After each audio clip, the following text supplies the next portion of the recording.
Hello students, देखिए BSc second year Hindi medium की last class में हम लोगों ने प्रावस्था वक्र के बारे में पढ़ा था। हम लोगों ने प्रावस्था वक्र बनाया था, किस किस के बीच में बनाया था? ताप, दाब और ताप के बीच में, पी और टी के बीच में। और वो ग्राफ जो है वो इस शेड का, थोड़ा सा इस शेप का आया था। यहाँ ये पॉइंट ए दे दिया था, कोई पॉइंट बी दे दिया था, ये पॉइंट सी दे दिया था। यहाँ G1 की वैल्यू लेस देन G2 थी, यहाँ पर G1 की वैल्यू ग्रेटर देन G2 थी, यहाँ पे फर्स्ट थी स्थिति और यहाँ पर सेकेंड थी, प्रावस्था फर्स्ट और प्रावस्था सेकेंड। तो अब अपने पास जो अगला पार्ट है वो है क्लॉसियस क्लेपेरॉन समीकरण, जो कि बहुत इंपॉर्टेंट है। क्लॉसियस जो कि इसी से रिलेटेड है, क्लॉसियस क्लेपेरॉन समीकरण क्या होती है इसके बारे में देखते हैं। रिलेटेड होती है इसी प्रावस्था वक्र से। प्रावस्था वक्र के लिए हमने पढ़ा था कि कोई भी प्रावस्थाएं अगर एक और दो दोनों साम्य में होंगी तो उनके लिए हम लोगों ने पढ़ा था कि G का मान जो है वो न्यूनतम होना चाहिए, यानी कि गिब्स मुक्त ऊर्जा का मान न्यूनतम होना चाहिए या उसमें परिवर्तन 0 होना चाहिए। अब यहाँ पे क्लॉसियस क्लेपेरॉन समीकरण है, उसके बारे में पहले लिखते हैं थोड़ा सा कि पदार्थों के प्रावस्था संतुलन वक्र, पदार्थ के प्रावस्था संतुलन वक्र, जो कि हमारा ये जो प्रावस्था वक्र था ये का अवकल गणितीय प्रारूप को पदार्थ के प्रावस्था संतुलन वक्र के अवकल गणितीय रूप को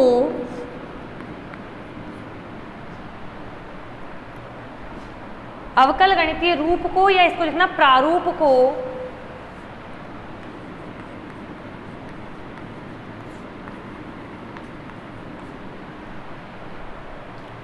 व्यक्त करने वाला समीकरण या व्यक्त करने वाली समीकरण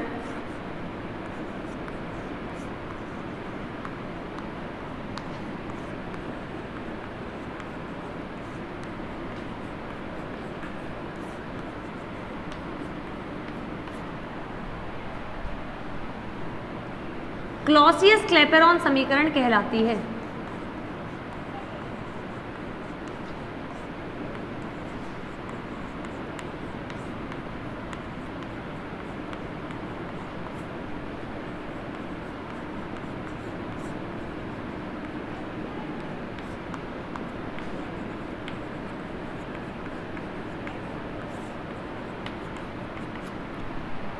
पदार्थ का जो प्रावस्था संतुलन वक्र है ये, इसका अवकल गणितीय रूप जो कि अभी अपन को दिखेगा, अपन लोग निकालेंगे, उसे व्यक्त करने के लिए जो समीकरण बनाई गई है वो है क्लॉसियस क्लेपेरॉन समीकरण।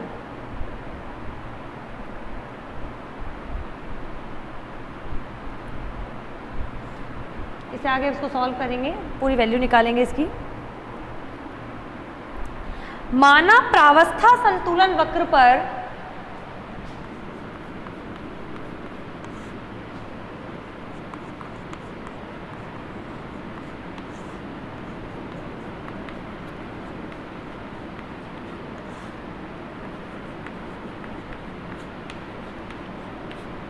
प्रावस्था संतुलन वक्र पर दो बिंदु B व C हैं।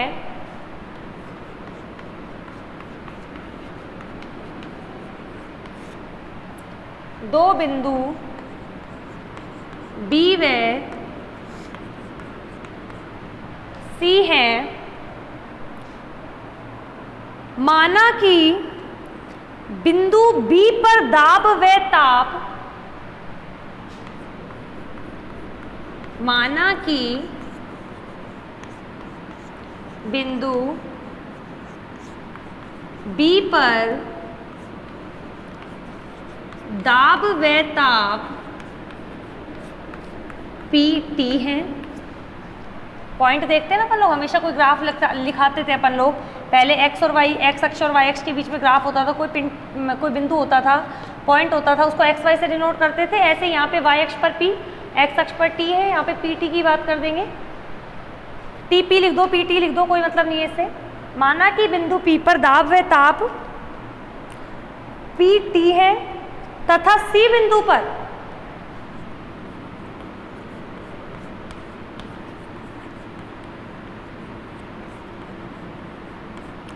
P प्लस डी पी, थोड़ा सा ताप में अंतर, दाब में अंतर और थोड़ा सा ताप में अंतर, T प्लस डी टी है।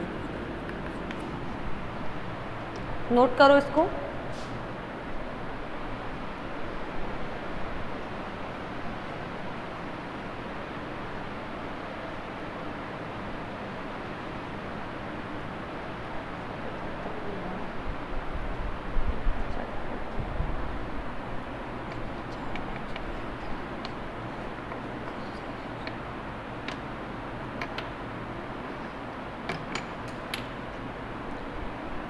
आगे लिखते हैं, यहाँ तक हो गया, इससे आगे करेंगे।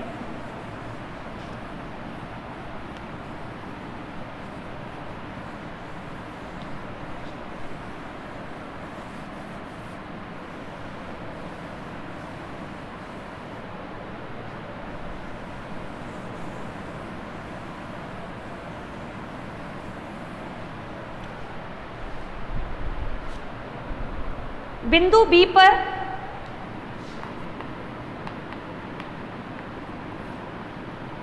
देखो, बी बिंदु जो है वो किस पर है, इस पर है, इस लाइन पर है, और इस लाइन पर हमें पता है जब प्रावस्था संतुलन वक्र पढ़ा था तो G1 बराबर G2 था, तो बी बिंदु पर G1 PT बराबर G2 PT, क्योंकि पी बिंदु पर P और T है, ताप और दाब। समीकरण 1। तथा सी बिंदु पर, ये भी तो इसी लाइन पर है,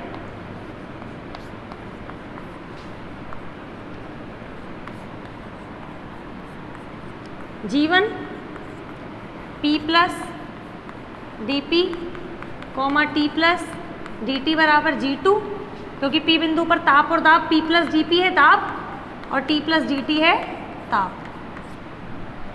समीकरण 2। नोट करो यहाँ तक।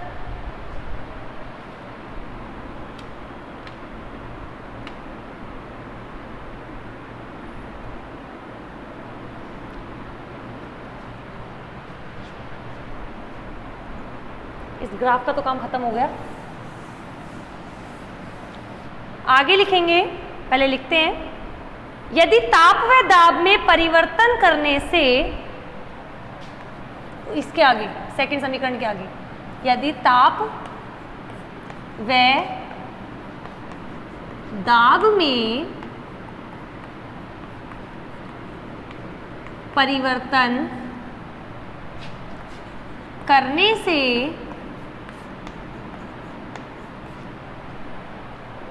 गिब्स फलनों में परिवर्तन क्रमशः मत लगाना, गिब्स, ये गिब्स फलन है G1 G2 स्मॉल वाले, गिब्स फलनों में, क्योंकि कैपिटल G गिब्स मुक्त ऊर्जा प्रति परमाणु प्रति अणु था, वो गिब्स फलन G। यदि ताप व दाब में परिवर्तन करने से गिब्स फलनों में परिवर्तन DG1 व DG2 हैं, तो देखो ताप B बिंदु से C बिंदु तक आने में T की जगह T प्लस DP हो गया और दाब भी P की जगह P प्लस DP हो गया। तो यहां पर जो G1 था, यहां पर जो G1 था, इसकी तुलना में इसमें कोई ना कोई तो परिवर्तन आया है। तो देखो G1 P plus D P T plus D T बराबर, पहले जो G1 का मान था वो और ताप है दाब की वजह से इसमें परिवर्तन आया है DG1। ऐसे ही G2 P plus D P comma T plus D T equals to G2 plus DG2, समीकरण 3।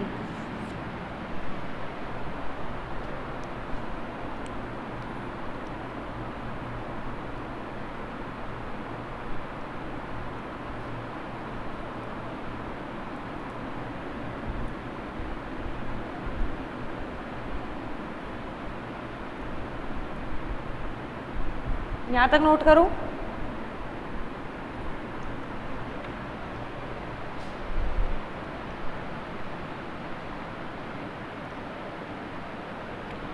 अब समीकरण 3 का उपयोग समीकरण 2 में करें अगर अपन, तो देखो क्या होगा।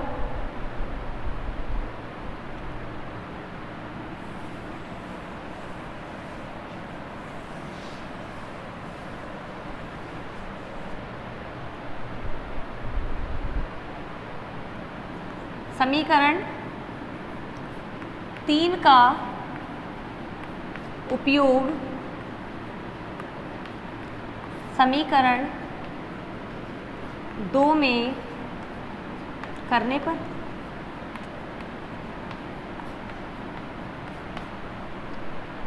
क्या था, G2 P plus D P, sorry G1 T plus D T equals to G2 P plus D P comma T plus D T. G1 की value G1 plus D G1, G2 की value G2 plus D G2। Equation 1 से समीकरण 1 से, समीकरण 1 में क्या था, G1 बराबर G2, समीकरण 1 से G1 बराबर G2, G1 और G2 तो बराबर है, दोनों कट जाएंगे, तो यहाँ क्या बचा, DG1 बराबर DG2।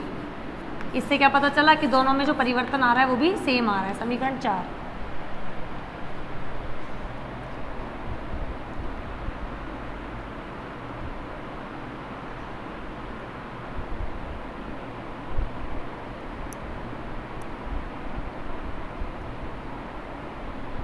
नोट करो यहाँ तक।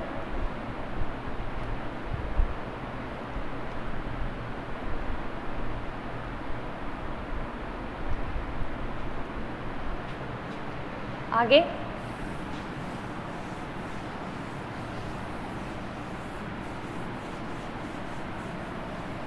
यहाँ GI क्या है, GI यहाँ G1 जैसे होगा तो वो होगा capital G1 upon N1, G2 होगा तो G2 N2, तो I लिख दें, 1 और 2 लगा देंगे, GI NI, GI equals to capital GI Gibbs मुक्त ऊर्जा और अपॉन में NI, जहाँ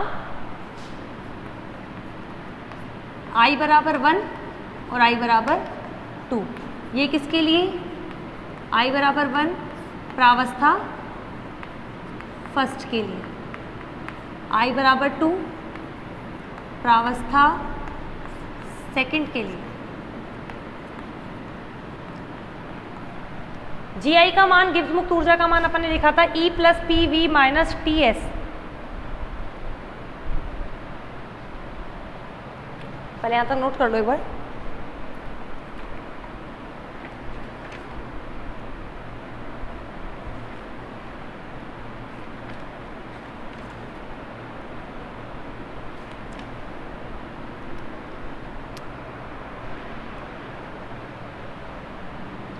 देखो GI का मान, जब अपन ने G है ना, इसका मान क्या लिखा था अपन ने, जब माध्य ऊर्जा वगैरह या एंट्रोपी वगैरह निकाली थी, वहाँ पे G का मान भी निकाला था, F प्लस PV करके था, F Helmholtz free energy plus PV था, ऐसे कुछ था, और G का मान, F का मान होता है E माइनस TS और प्लस PV, ये G का मान होता था। तो वही चीज़ हम लोग यहाँ पे रख देंगे। क्या लिखेंगे, GI बराबर इसकी जगह EI माध्य ऊर्जा प्लस PV था ना, प्लस VI माइनस TSI। क्यों, P और T जो है वो तो मतलब बिंदु है, उस पर समान लेकर चल रहे हैं ना, ये समान ही आ रहा है लास्ट में, तो P और T तो चेंज नहीं होंगे, वॉल्यूम चेंज हो जाएगा, क्योंकि अगर प्रेशर यानी कि दाब बढ़ता है, दाब कम होता है, तो वॉल्यूम पर इफेक्ट पड़ता है आयतन पर, और ये है एंट्रोपी अपॉन में NI। यहाँ तक लिखो।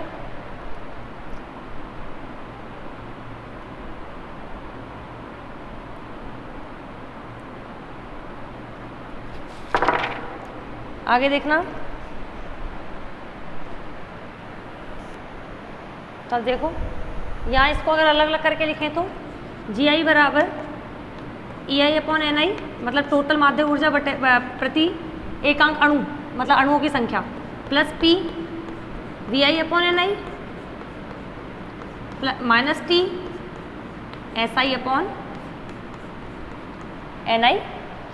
अब इसको तो लिखेंगे EI माध्य ऊर्जा थी, प्रति एकांक अणुओं की संख्या जो है उसको हम लोग दिखा देंगे EI डैश से, प्लस P ये टोटल वॉल्यूम दिखाएगा तो VI डैश से, माइनस T और इसको दिखा देंगे किससे, SI डैश से। इक्वेशन दे देना अगली 5वीं, यहाँ लिख देंगे, यहाँ पे EI डैश किसको माना है, VI डैश किसको माना है, SI डैश किसको माना है।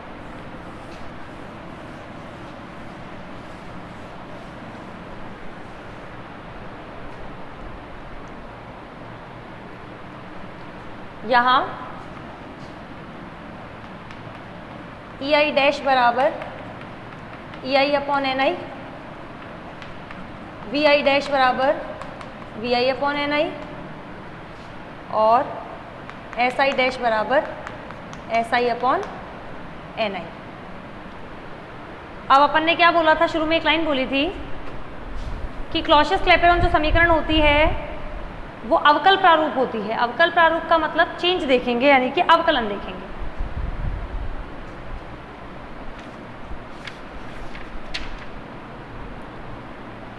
तो देखिए अब इसका करते हैं। तो समीकरण 5 से DGI एक तरह से अवकलन ही आ रहा है, EI डैश का आ जाएगा DEI डैश, पहले P को कांस्टेंट रखूं तो DVI डैश, फिर VI को कांस्टेंट रखूं VI डैश को तो DP, फिर T को कांस्टेंट रखूं DSI डैश, फिर SI डैश को कॉमन रखूं DT। यहाँ तक हो गया, नोट करो इसको, इसी का काम है अब आगे।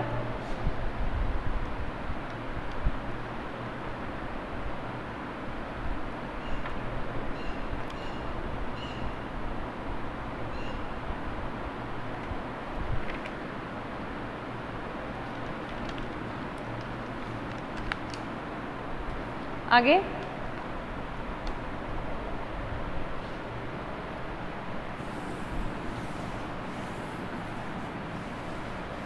देखो, थर्मोडायनेमिक्स का जो सेकंड लॉ आएगा अभी, द्वितीय नियम, उसके अनुसार बताया जाएगा।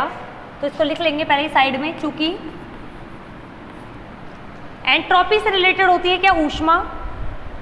ds बराबर होता है, मतलब एंट्रोपी में जो परिवर्तन आता है वो dq अपॉन t होता है, यानी कि dq की वैल्यू क्या होती है, TdS। तो ऊष्मागतिकी के प्रथम नियम से ये साइड की चीजें हैं।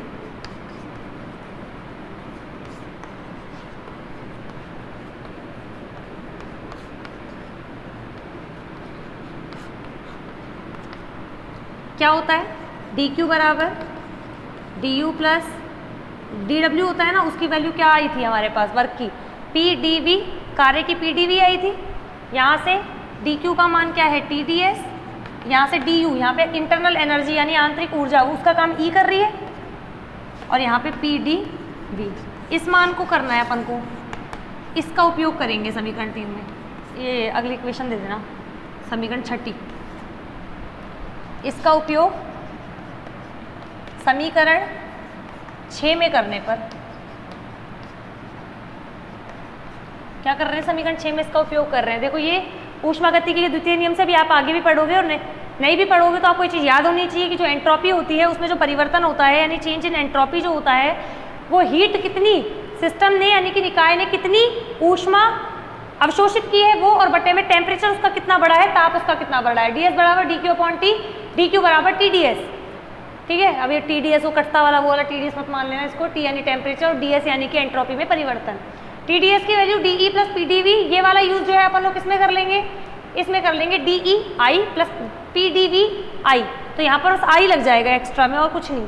ठीक है, तो इसका उपयोग समीकरण 6 में करते हैं। तो DGI बराबर ये वाले टर्म की जगह ये रख देंगे, TdS की जगह SI कर देंगे, बस इतना सा काम करेंगे, प्लस PdVI, नहीं PdVI की जगह तो आ गया ना, अगला plus V I dash D P minus T D S I dash plus S I dash D T, और यहाँ पर भी डैश लगाएंगे, क्यों?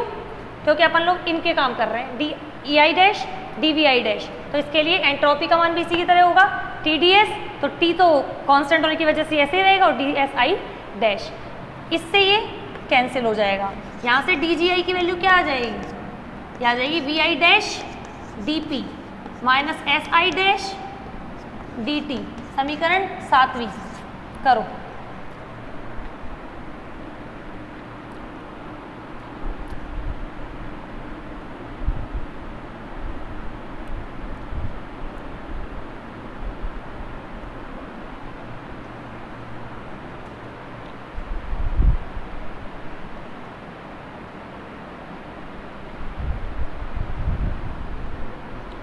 अभी अपन ने एक चीज़ देखी थी इससे पहले कि G1 बराबर G2 लेके चल रहे थे, और हमने फाइंड आउट कर लिया था, पता कर लिया था कि DG1 बराबर DG2 होता है। तो कौन सी समीकरण थी तो मेरे को याद नहीं है, बाकी अभी अपन ने प्रूफ किया था ये चीज़।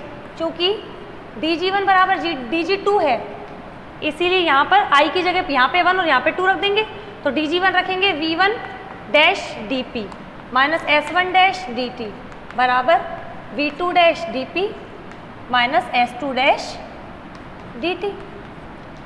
इसको इधर ले जाओ, V1 dash minus V2 dash DP बराबर, इसको ले जाओ माइनस कॉमन, सॉरी इधर जाएगा ये, S1 dash minus S2 dash DT। अगर दोनों तरफ से क्या कर ले, माइनस कॉमन ले ले, तो V2 dash minus V1 dash DP बराबर S2 dash minus S1 dash DT, और माइनस ले लेंगे, माइनस से माइनस कैंसिल कर देंगे, क्योंकि हमेशा चेंज जो होता है वो अपन अंतिम माइनस प्रारंभिक लेते हैं, इसीलिए अपन ने माइनस कॉमन लिया। ऐसे भी छोड़ सकते थे, पर प्रारंभिक माइनस अंतिम नहीं लेते कभी भी चेंज के लिए। ये माइनस से माइनस कट जाएगा, यहाँ पे क्या आ गया, आयतन में परिवर्तन V2 dash minus V1 dash, और वहाँ पे किस में चेंज आ गया, एंट्रोपी में परिवर्तन S1 dash minus S2 dash, S2 dash minus S1 dash. तो यहाँ से ये क्या आ गया, डेल्टा V DP, ये क्या आ गया, delta S sorry dash DT, यहाँ से DP अपॉन DT। अगर वैसे चाहो तो एक काम करो, यहीं से लिख लो चाहे इसको, मैं रब करती हूँ इसको थोड़ा, या फिर छोड़ो ऐसे ही कर लो। DP डैश अपॉन DT बराबर delta S dash upon delta V dash. और अगर जनरल की बात करेंगे, पहले इतना नोट करो, DP अपॉन DT मतलब P में, अब यही तो प्रावस्था संतुलन वक्र था, दाब और ताप में जो अवकल समीकरण के रूप में DP अपॉन DT के रूप में आ गया, वो आ गया delta S dash upon delta V dash. यहाँ तक नोट कर लो एक बार इसको।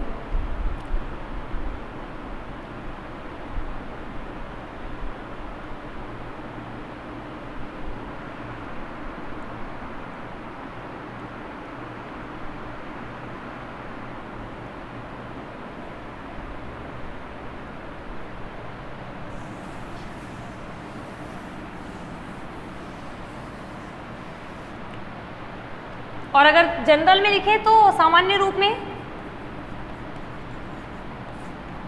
ये तो डैश डैश तो तब लगा रहे थे जब दो अपन लोग निकायों की बात कर रहे थे, और दूसरी बात अपन एस डैश ऐसे लगा रहे थे कि टोटल परमाणुओं की संख्या नीचे आ रही थी। सामान्य रूप में बात करें तो डीपी अपॉन डीटी की अगर अपन बात करें तो वो क्या है, ऊपर एंट्रोपी में परिवर्तन डेल्टा एस, डैश ना लगाए तो भी एंट्रोपी में परिवर्तन, डेल्टा वो डैश लगाए तो भी एंट्रोपी में परिवर्तन, अपॉन में नीचे क्या है, आयतन में परिवर्तन। डैश लगाओ चाहे मत लगाओ, ऊपर वाला टर्म एंट्रोपी में परिवर्तन को ही दिखाएगा, नीचे वाला टर्म आयतन में परिवर्तन को ही दिखाएगा। डीपी अपॉन डीटी बराबर delta S upon delta we. ये क्या है, ये समीकरण जो भी आपकी है डालो तो डालो, वरना मत डालो, समीकरण ए डाल देना, तुम्हारे जो भी अगला नंबर है वो डाल देना। ये कौन सी समीकरण है, यही क्लेशियस क्लेपेरॉन समीकरण है, यही क्लॉसियस क्लेपेरॉन समीकरण कहलाती है। यहाँ तक नोट करो इसको, फिर अगला इसका छोटा सा काम है वो भी करेंगे।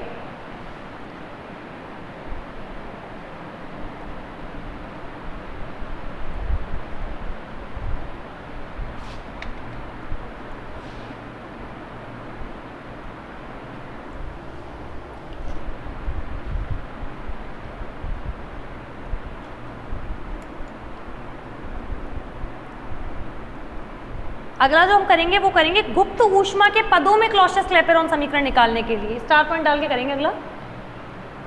वैसे तो ये यही कंप्लीट हो गया, पर कई बार ये आ जाता है कि गुप्त ऊष्मा के रूप में निकाल के दिखाओ।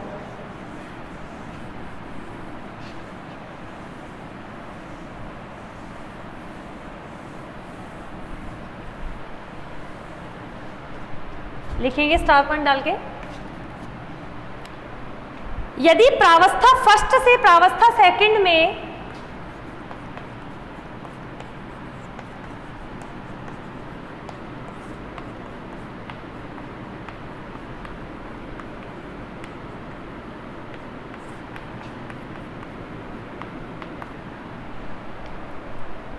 रूपांतरण में, मतलब प्रावस्था फर्स्ट से प्रावस्था सेकंड में कोई पदार्थ रूपांतरित हो रहा है, बदल रहा है। प्रावस्था सेकंड में रूपांतरण में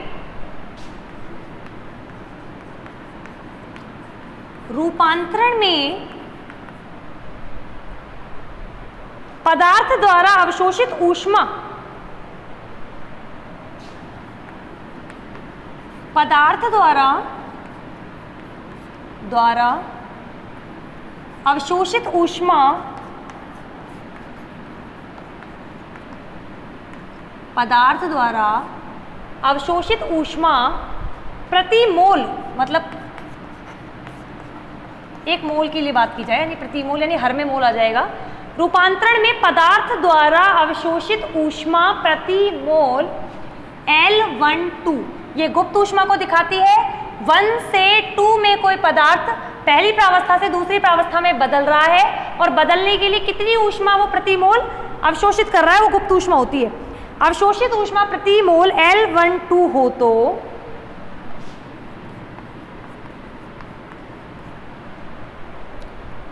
प्रति मोल पदार्थ की एंट्रोपी में परिवर्तन।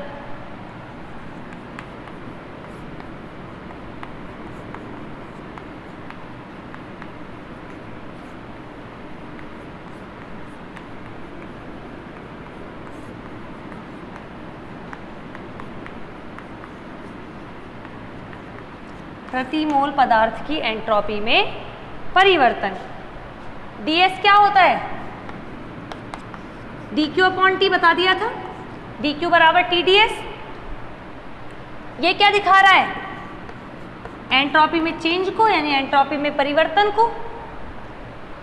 ये किसको दिखाएगा? इसको इस तरह से भी लिख सकते हो, या फिर यहां लिखो dq12/T, गुप्त ऊष्मा के रूप में लिखेंगे अब इसको अपन। कैसे? Q12 पहली से दूसरी अवस्था में जाने में जो ऊष्मा अवशोषित हुई है उसे बोलेंगे ये L12 गुप्त ऊष्मा, पहली से दूसरी प्रावस्था में जाने के लिए प्रति मोल बात कर रहे हैं तो N, और इंटू T तो रहेगा ही। प्रति मोल यानी N अपॉन में T तो रहेगा ही रहेगा। यहां से अपन लिखें तो N गुणा कर दो यहाँ पे, S2 - S1 बराबर L12/T। आगे करते हैं यहां से, N मोलों की संख्या, परिवर्तन एंट्रोपी में डेल्टा S बराबर L12/T। L12 क्या है? गुप्त ऊष्मा। N डेल्टा S की वैल्यू क्या आ रही है? L12/T, या फिर यहां से डेल्टा S की वैल्यू निकालें यहां से हम, तो L12/NT। तो क्लॉसियस क्लैपेरॉन समीकरण क्या होगी भाई? dp/dt क्या होता है? क्लॉसियस क्लैपेरॉन समीकरण में dp/dt बराबर delta S upon delta V ही तो होता था। तो क्या आएगा? dp/dt बराबर डेल्टा S L12/NT और डेल्टा V। ये क्या आई है?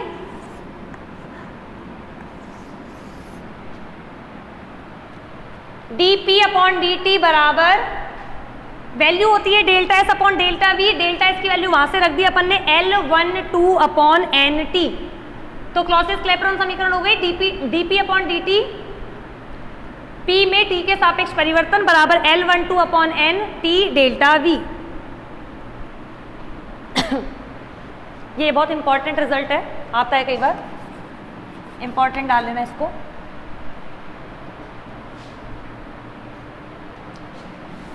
इसके आगे एक लाइन लिख लेना, ये जो रिजल्ट आया है ना, ये बॉक्स में जो बंद किया है, उसके आगे एक लाइन लिख लेना, ये अपन ऊष्मा के रूप में कर रहे थे ना। हाँ, तो ये आ गया रिजल्ट। रिजल्ट के आगे यहाँ पे आया है क्या, dP अपॉन dt बराबर L12 upon N T delta V, है ना ये। तो इसके लिए जो रिजल्ट आया अपना ये लिख लेना, यह गुप्त ऊष्मा, ये रही है ना, पहली से दूसरी अवस्था में जाने के लिए अवशोषित ऊष्मा, यह गुप्त ऊष्मा के पदों में, यह गुप्त ऊष्मा के पदों में क्लॉसियस क्लैपेरॉन समीकरण कहलाती है। क्लॉसियस क्लैपेरॉन समीकरण आ गई दोनों तरह से, एक तो एंट्रोपी और टी के बीच में और दूसरी गुप्त ऊष्मा के रूप में। बाकी का हम लोग नेक्स्ट क्लास में देखेंगे कि क्लॉसियस क्लैपेरॉन समीकरण जो है उसके क्या उपयोग है और आगे की चीज़ें।